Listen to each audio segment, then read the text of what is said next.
ഇവിടെ കട്ടിൽ കിടക്കുമായിരുന്നു. അപ്പോഴത്തേക്കും ഒരു 1:15 ശേഷം മഴ ചാറിക്കൊണ്ടായിരുന്നു. ചാറ്റൽ മഴ കഴിഞ്ഞ ശേഷം കാറ്റ് വീശാൻ തുടങ്ങി. ഇപ്പോൾ സ്ഥിരം ഇങ്ങനെ ഷീറ്റ് അടിക്കുന്ന സൗണ്ട് ഉള്ളതുകൊണ്ട് കാര്യം വയ്ക്കില്ല.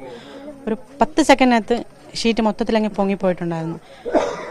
അപ്പം എൻ്റെത് പോയപ്പോഴും പേടിച്ച് വെളിയിൽ ഇറങ്ങാൻ പോയപ്പോഴത്തേക്കും അപ്പുറത്തെയും അതിൻ്റെ അടുത്ത വീട്ടിലെ ഷീറ്റും അതേ ഇങ്ങനെ വന്നു വീശി വന്നാണ്ട് ലൈന് പൊട്ടിയതുകൊണ്ട് പിന്നെ എനിക്ക് ഇറങ്ങാൻ പേടിയിട്ട് അകത്ത് കയറിയിട്ട് ചേട്ടനെ വിളിച്ച് ചേട്ടൻ വന്നതിന് ശേഷമാണ് പിന്നെ പുറത്തിറങ്ങിയത്. കുട്ടികളുണ്ട് ഈ സമയത്തുണ്ടായിരുന്നോ? കുട്ടികളുള്ളതാണ്, പക്ഷേ സ്കൂളുള്ളത് വർക്കിംഗ് ഡേ ആയതുകൊണ്ട് എല്ലാവരും സ്കൂളിലോട്ട് പോയിക്കുമായിരുന്നു. എനിക്കൊരു മോളുണ്ട്, സ്കൂളിലായിരുന്നു ആ സമയത്ത്. ഈ മഴ ഉണ്ടാവാറുണ്ട്, പക്ഷെ ഇത്തരത്തിലുള്ള സംഭവം ആദ്യമായിട്ടായിരിക്കും അല്ലേ? ഇത്തരത്തിൽ ഇങ്ങനെ ഷീറ്റ് പാറിപ്പോകുന്നത് ആദ്യമായിട്ടാണ്. പക്ഷെ മഴ ഉണ്ടാവാറുണ്ട്. മഴയ്ക്ക് ശേഷം ഒരു 3-4 ദിവസം അടുപ്പിച്ച് മഴ പെയ്തു കഴിഞ്ഞാൽ ഇവിടെ വെള്ളം കയറുന്ന പ്രദേശമാണ്. ഡാമോട് തുറക്കുകയാണെങ്കിൽ പെട്ടെന്ന് വെള്ളം കയറും. 2018 ആ പ്രളയ സമയത്ത് 6 ദിവസം ഇവിടെ വെള്ളത്തിലുണ്ടായിരുന്നു.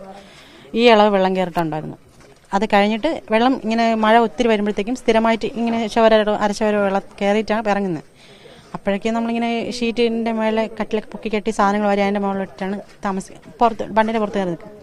മഴ ഇറങ്ങിയതിന് ശേഷം വെള്ളം ഇറങ്ങിയതിന് ശേഷം വന്ന് കഴുകി ഇറക്കിയിട്ട് താമസിക്കാൻ തുടങ്ങും. പക്ഷേ ഇതിപ്പം ഒരു പ്രതീക്ഷയില്ലാതെ എവിടെ ചെന്ന് രാത്രിയിൽ തങ്ങും എന്നുള്ളൊരു പ്രതീക്ഷയില്ല. മോളുണ്ട്, 12 വയസ്സുണ്ട്, ചേട്ടനും കൂലിപ്പണിയാണ്. ഒരു നിവൃത്തിയില്ല, എങ്ങനെയാണെന്നുള്ള ഒരു അറിവുമില്ല. ഈ അതിനുശേഷം പിന്നീട് നാട്ടുകാർ വന്നതിന് ശേഷമാണ് പുറത്തിറങ്ങിയത്? ഇല്ല, ചേട്ടനാ ഫസ്റ്റ് വന്നത്. ബാക്കി ആരും അറിയില്ല. തൊട്ടടുത്ത വീട്ടിലെ ഒരു ചേച്ചിയുടെ മോളുടെ എൻഗേജ്മെന്റ് ഉണ്ടായിരുന്നു. ഈ ചുറ്റുവട്ടത്തുള്ള എല്ലാവരും അതിന് പോയേക്കുമായിരുന്നു. ഞാൻ പോയിട്ട് വന്നതായിരുന്നു. വന്നപ്പോൾ മഴ ചാറിയതുകൊണ്ടാണ് പിന്നെ ഞാൻ പോകാണ്ട് ഇവിടെ നിന്നത്.